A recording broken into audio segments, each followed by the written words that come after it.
Di ako bratinela o spoiled brat. Ang budget ng Pilipinas ay hawak lang ng 2 tao.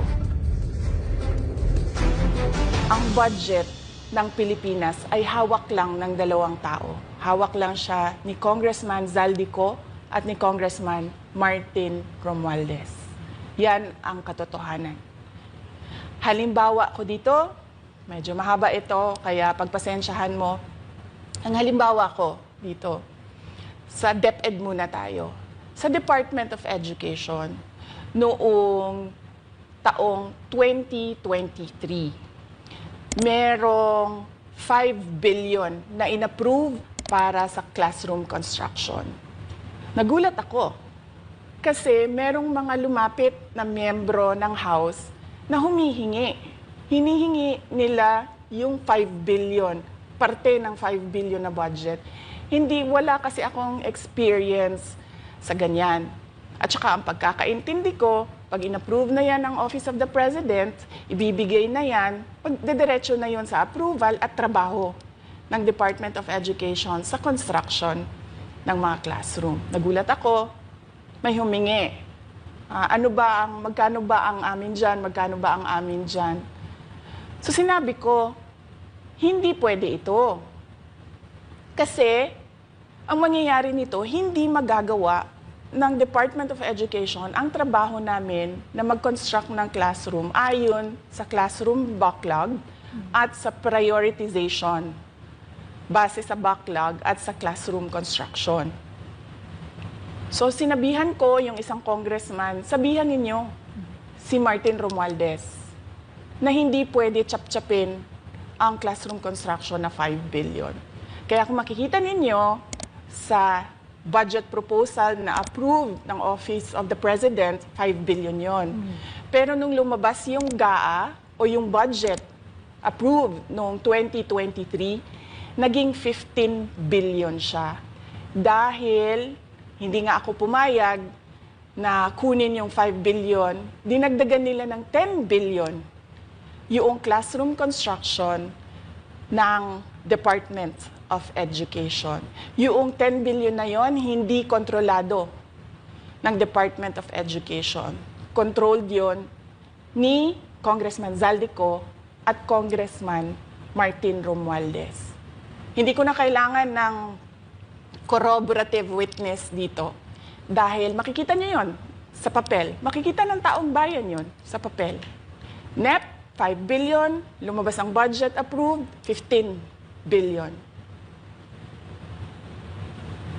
So maiintindihan niyo, 'di ba? Bakit pa tayo magbo-budget hearing para sa Office of the Vice President? 2 tao lang naman ang nasusunod sa budget ng bayan natin. Halimbawa, taong 2024. Kung makikita niyo, ang approved na budget ng Office of the President para sa classroom construction ay 19 billion. Noong lumabas na ang House version ng Appropriations Bill, ay naging 24 billion ito. So, approved 19 billion, paglabas sa House, naging 24 billion. At doon sa 24 billion na yon, kung hahanapin mo sa papel, kinuha nila ang 5 billion ng repairs ng classrooms at nilagay nila doon sa 19 billion para maging 24 billion siya. So ang naiwan sa repairs, sa kawawang mga classroom, ay 1 billion. Kaya makikita nyo, sa papel, nandyan yan. Naging 24 billion. At hindi lang yan, dahil noong 2023 ay hindi ako pumayag na hindi masunod yung DepEd na rules sa paano mag-classroom construction based on need. Ang ginawa ngayong 2024, inattach nila ang listahan na kung saan gagawin ang mga classroom construction worth 17 billion. Makikita nyo yon sa papel. Pagdating namin sa Senate, nakita yun ng mga senador. Tinanong nila ang Department of Education, totoo ba o hindi totoo na galing sa inyo ang listahan ng 17 billion ng mga classroom construction? So sabi namin sa mga senador, hindi totoo. Hindi namin magagawa yung trabaho namin, hindi natin masasolve ang classroom backlog kung ganito ang nangyayari. Pwede ba ninyo kaming tulungan? Yung mga senador naman, very helpful sila. Oo, tulungan namin kayo. Kaya nga kung makikita ninyo sa interpellation ng isang senador doon sa budget hearing sa Senate, tinanong niya diretso, galing ba sa DepEd ang listahan ng 17 billion? Galing ba sa DepEd ang listahan na inattach doon sa House version? Sinabi namin hindi. Hindi galing sa amin yan. On record yon. Makikita nyo sa mga videos, balikan nyo yung mga videos. Makikita nyo.